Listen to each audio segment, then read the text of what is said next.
Well, everyone, it is official. We got some exciting news today that tells us this saga, this long fought battle is finally coming to an end because Ripple is in fact dropping their cross appeal versus the SEC. And I want to talk about how big this is, what this means for XRP and Ripple moving forward, what this means for the industry in general. So if you guys are new or haven't already, show your support for the channel down below, hit that subscribe button, hit that bell. They're free to do, and they will keep you updated anytime there's new content live here on the channel. So this big news this afternoon, the market still has not necessarily reacted to, and I want to talk about why that is. But Brad Garlinghouse said this: we're closing this chapter once and for all and focusing on what is most important, building the internet of value lock-in. So Ripple is in fact dropping their cross appeal, and the SEC is expected to drop their appeal as they previously stated, and they're closing this chapter. And guys, this is a very big deal. Basically, this has still been hung up for quite some time, figuring out how things were going to progress. We did, in fact, get some more information on this yesterday as Judge Annalisa Torres denied this joint motion, basically for this reduction of that $125 million civil penalty and the reversing of an order defining primary sales of XRP. So what it looks like now is basically the SEC and Ripple are basically just saying, screw it, we're done, let's move on. And that is a very big deal because now it removes any sense of doubt. It removes any uncertainty that surrounds XRP and Ripple in general. And now we can all progress and go hand in hand into the promised land, right? Now, why this is in fact so important, guys, is because Ripple has not been able to do here at home what it has been able to do abroad.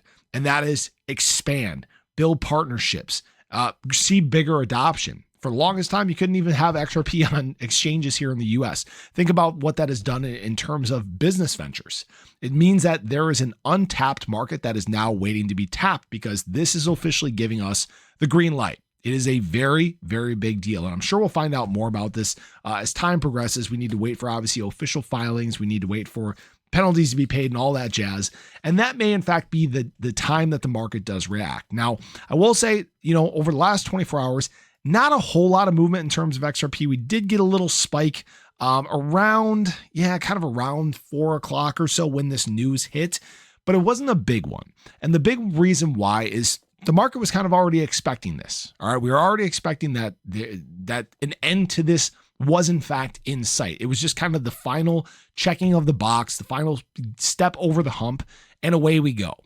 And now, again, what we can really truly see here in the US is crypto embrace. We've talked about some pretty big things coming down the pipeline for XRP, for Ripple, potentially for XRP Ledger and payment system adoption here in the US.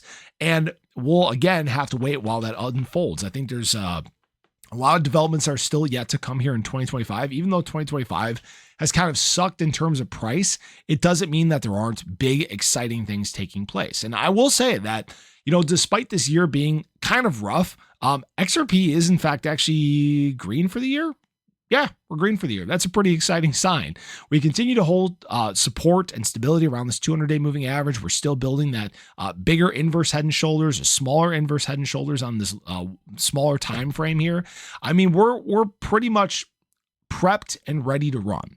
It's a question of, does the overall market allow this to happen? Do we see BTC get a little bit of legs here while it's putzing around the top of its trend? A couple things I do want to point out when we are looking at BTC, we are potentially going to get a bearish flip on the daily stochastic RSI. Not necessarily the greatest thing. That has historically led us on some drops and some retracements. We are fighting the top of our trend right now and haven't really done much to make a push here.